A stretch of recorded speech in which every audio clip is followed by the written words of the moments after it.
Hello guys and welcome back to TierSpec TV. It's been a little while since you would have seen Nisse's Disco 2 on the channel. Last time you would have seen it was when we swapped the engine from it because there was a mysterious issue with it. We'll get into more into that in a little bit. But quite a lot has happened since then because the previous video we did the engine swap. We stopped at some point in the evening. I had to go and you basically just finished off the last putting bits back together, but it was running at that point. However, as seems to be the tradition with your Discovery history, there was more things that needed to be done, not just with the engine, but other bits as well. Yeah. So there's quite a lot to get you up to speed on. So I'm going to grab the camera, and Nisse, you can take us through all of that story. All of it. After we swapped the engine, I thought the story's going to end right there. You know, swapping the engine, I can go drive, have a good time, but that wasn't the case. I swapped the engine, we got it running late in the evening. I put on the last parts. I did the injector coating, fired up, worked absolutely fine. Drove it for some time, the shaking was gone, everything was good. But firstly, I had a water leak, which was due to a small rubber hose that sits on the turbo side of the engine. Very inexpensive part. I swapped that out. Then it got smoking quite badly from the injector. Still haven't figured out what that is yet. But that's only at low revs. When you're driving in first gear below like 1,000 to 1,500 RPMs, start smoking quite a bit. But nothing I'm too worried about. That might just be the injector seals that might be swapped again. But otherwise than that, engine is absolutely perfect. It's running very well. Got the tune back onto it. Pulls like a train right now, which is good. Got new number plate on it.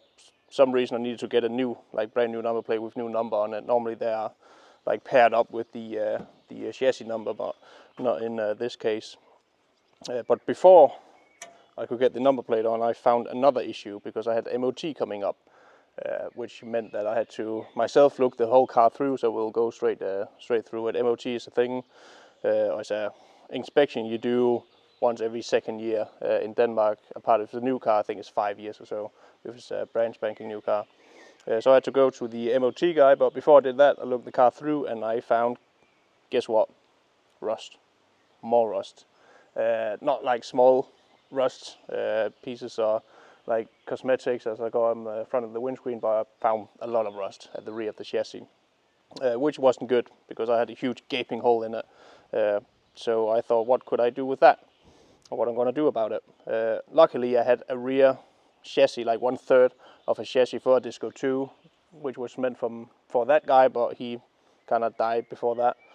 So I took that out of storage and took everything apart from the rear, the fuel tank, the axle, the stabilizer, fuel lines, the fuel console, the filter console, all that got taken off. Then I got the car up to a local mechanic. He cut the legs, the two chassis rails off it, took the old part off, put the new one in, and then I got the car back and then I remounted everything with brand new bushings in the two trailing arms at the rear, the watch linkage, the stabilizer.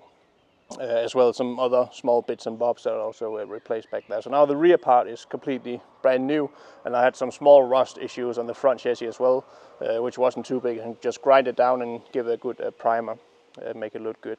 And after all that trouble, I went up to the MOT guy, and it took, my dad took the car up there because I was working. It took about 4.5 minutes from entering to giving him the signature on the paper. So it was a lot of work for 4.5 minutes of completion, but again, got my number plates and now I am back and running. I think we should pop the hood and have a quick look at the engine, small problems I had, and then we can do a quick look at the rear chassis as well. But that's the story of it, getting from a state of non-drivable, broken engine to now new engine, or pretty much new engine and a new rear chassis. So I only got small bits and bobs to do now, but it drives like a dream right now. Hopefully it'll keep that way. But let's open up the bonnet and have a look. So, engine's here, looks pretty much brand new, and again, for you who don't know, the reason for the engine swap was because the old engine had an issue where it would shake very violently when you get up to speed on the highway. I have no idea what it is. I still got the engine in storage and we'll pull it apart when we have time, I have a look. I think it might be a main bearing, but there's not a lot of metal in the oil. There's some, but not a lot, too much to make that kind of issue. But the whole car was pretty much shaking when you hit a certain RPM and speed-wise on the highway. So that was the reason why I pulled the trigger and got a new spare engine from Germany and popped that in, which had about half the kilometers or the mileage as the old one we pulled out. So got that in, working nicely.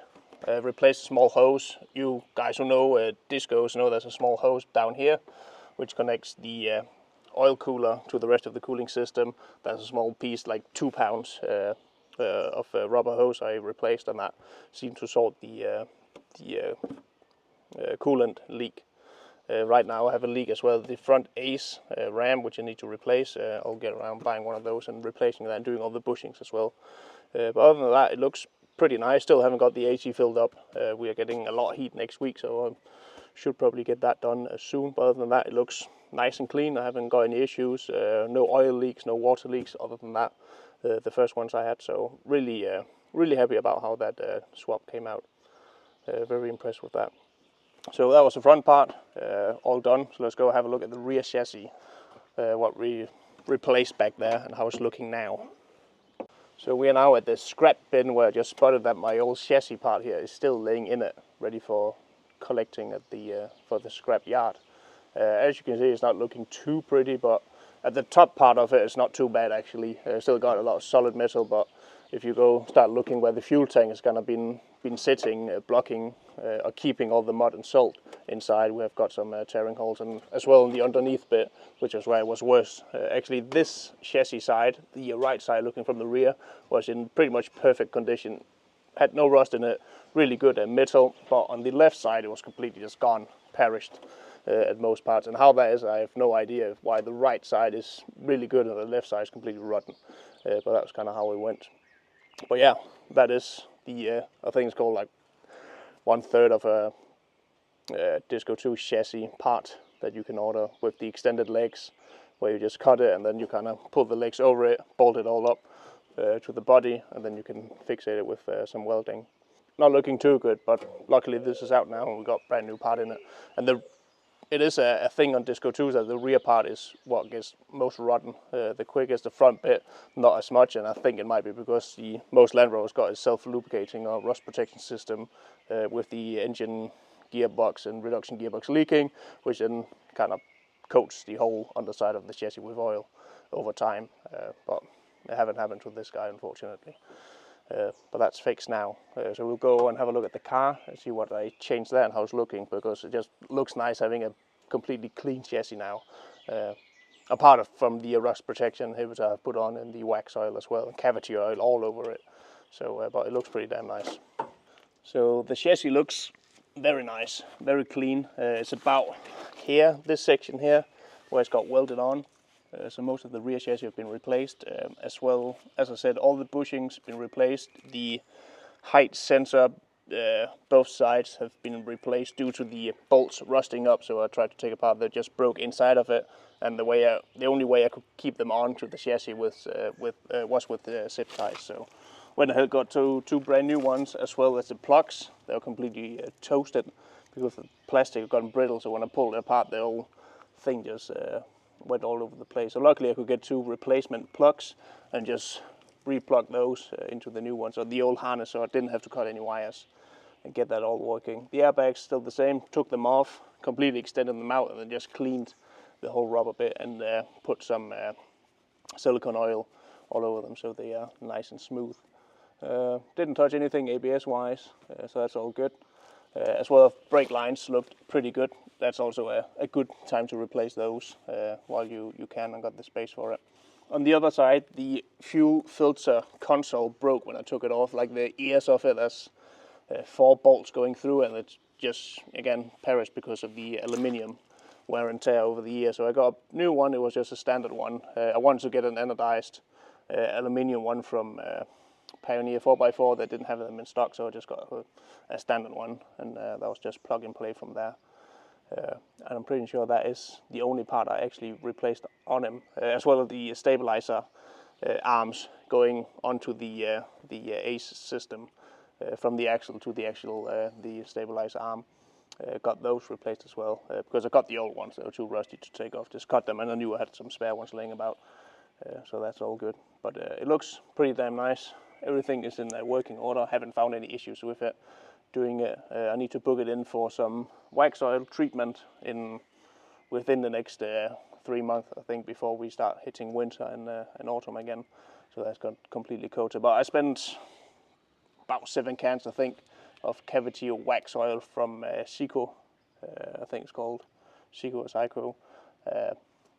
Like small spray cans, both cavity wax and stone chip protection, everything. I just bought everything they had at the shop and just completely coated the chassis, so it should be holding up fine, but I just want to get an extra protection treatment for it as well. But again, it was also a nice time to just have a look through the whole car and see if there was any rust. Wasn't anything on the chassis I was too worried about. Already got the sills made under here last time, and now I've got the rear part made. Next up will be the front windscreen. I've got 2 rust spots there on top of the windscreen as well. It's a rear part, left side, seeing from the rear. Need to get that fixed, but I will need to get done before winter as well, because I need to replace the windscreen anyway. But yeah, very happy with the outcome of it. It was a bit unexpected, hitting both swapping the engine and the rear part of the chassis, but I've got more or less a new car to drive around in, which I'm pretty pleased about. It would just be nice. It was kind of delayed a bit for about half a year or so, but both just hit at the same time.